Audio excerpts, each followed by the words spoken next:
Hi everyone, I'm Lawrence from CPA Exchange. I'm the project lead of Hong Kong 2050 is now.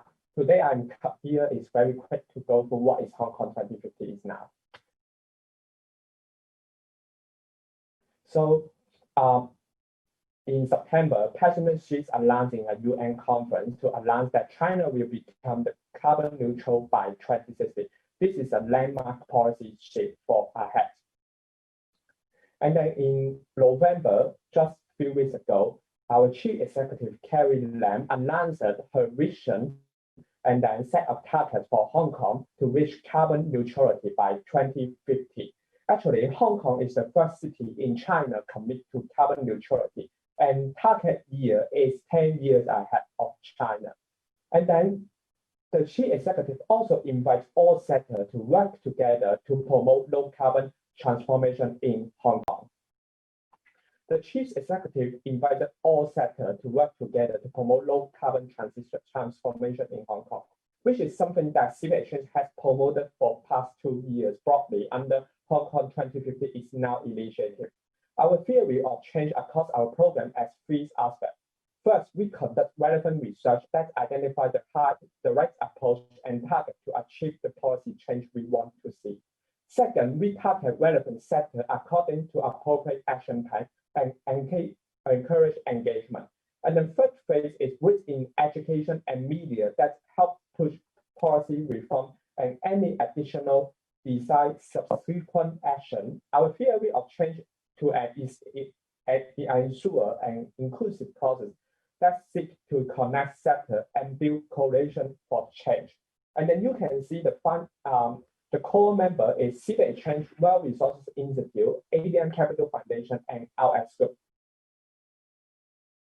And then our goal is to inspire ambition and mobilize action to move Hong Kong toward long-term carbon neutrality. And then work together, not only government walk alone, but also mobilize the whole society to consider a more ambitious 2050 goal.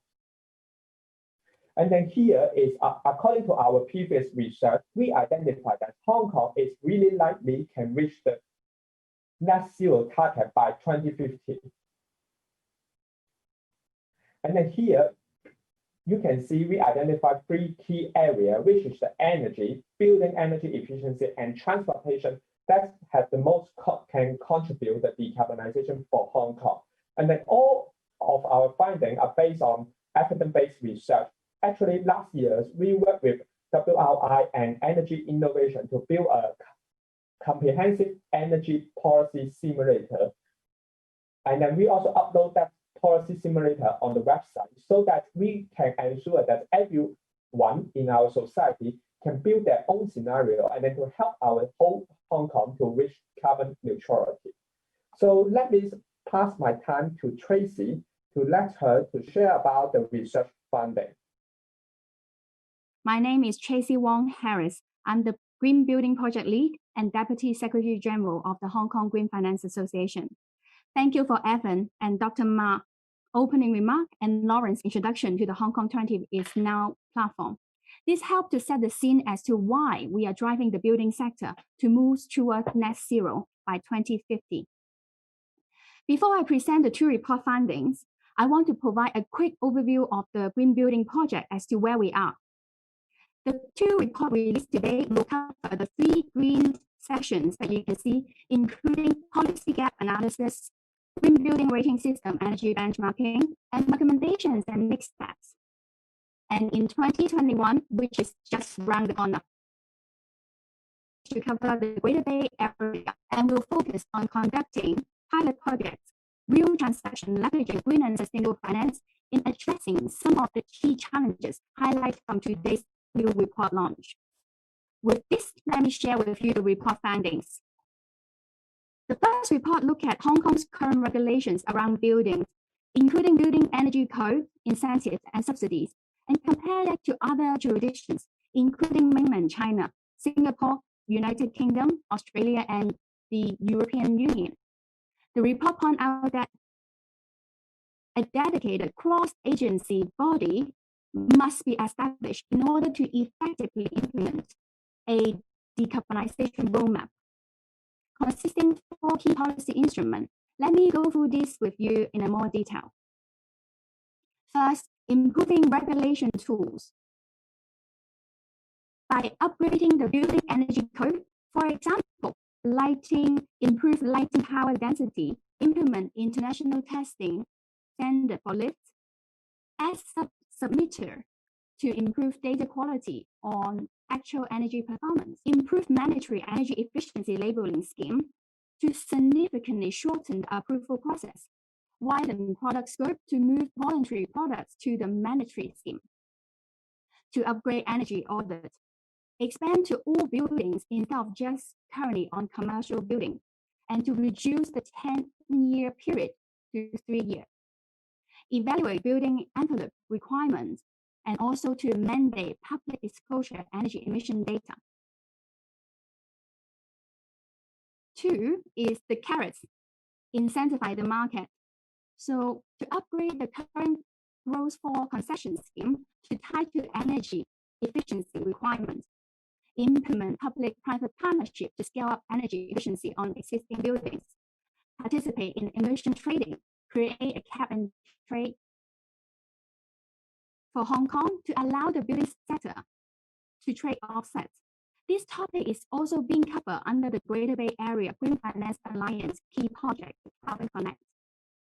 Also, to mandate corporate disclosure,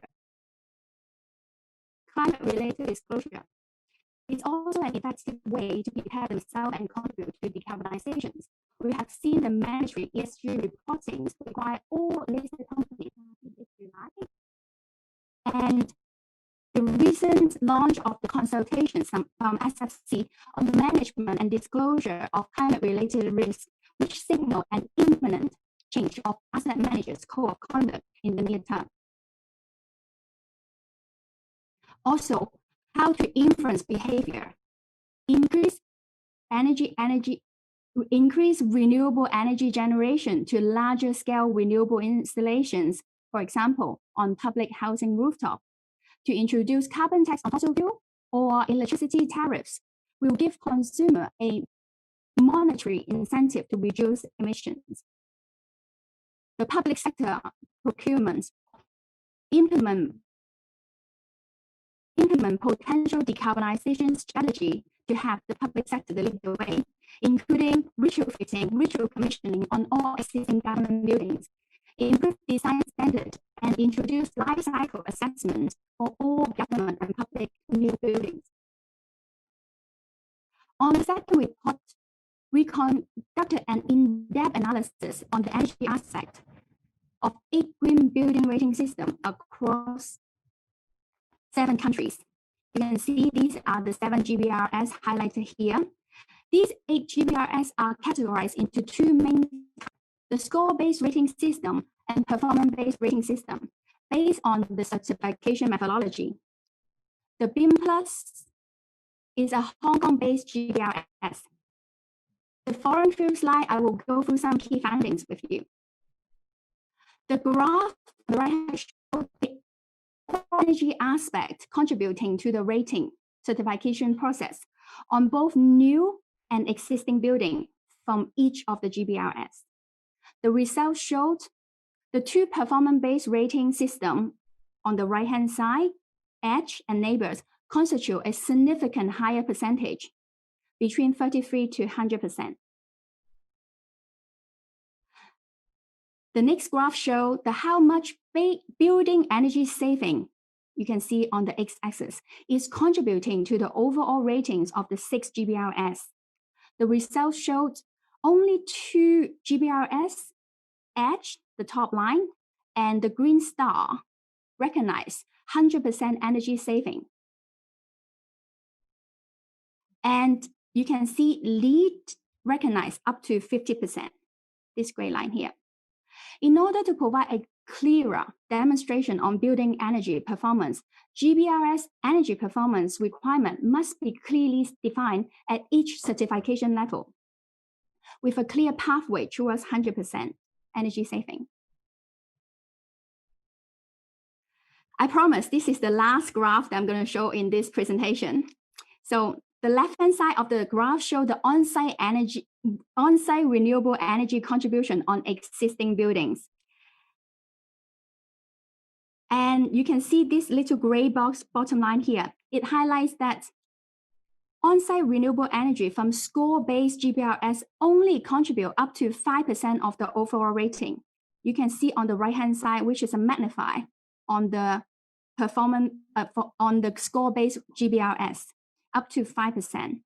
And this report also highlights that less than half of the GBRS accept both on-site renewable energy and carbon mitigation projects. Incorporating renewable energy strategies can help building reach net zero. GBRS should fully recognize carbon emissions reductions from both on and off-site renewable energy and from carbon mitigation projects.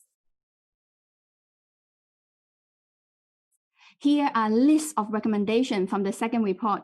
In addition to what we already highlighted, in general, the GBRS should be recognized by international green and sustainable finance certification bodies or principles. Ongoing energy data monitoring should be set as a prerequisite. Local incentives should be tightened to encourage building sectors to move towards net zero. This has also been highlighted in our policy report. The same report also highlighted a list of recommendations for Hong Kong. The performance-based GBRS should be extend the coverage in Hong Kong, for example, EDGE, and also our local GBRS BIM Plus should consider collaboration with a performance-based rating system, for example, with EDGE for dual certification. In the medium and long term, BIM Plus should work towards being automatically recognized by International Green and Sustainable Finance Certification Body. CBI, which is a green bond rating certification body, should establish a Hong Kong low carbon building criteria baseline as part of its climate bond standard certification scheme. A feasibility study should be conducted for Hong Kong to move towards mandatory disclosure on energy performance data. A one-stop energy performance collection center should be established to host all building energy performance data and be accessible to the public. To conclude, the two green building reports lay out the key steps for the building sector to move towards net zero. The green building projects will move to the next phase to engage both public and private sector to conduct pilot projects to address some of the key challenges highlighted in these reports, leveraging green finance and sustainable finance, and also to extend the research to cover the Greater Bay Area. With that, let me move to the next sessions on panel discussion.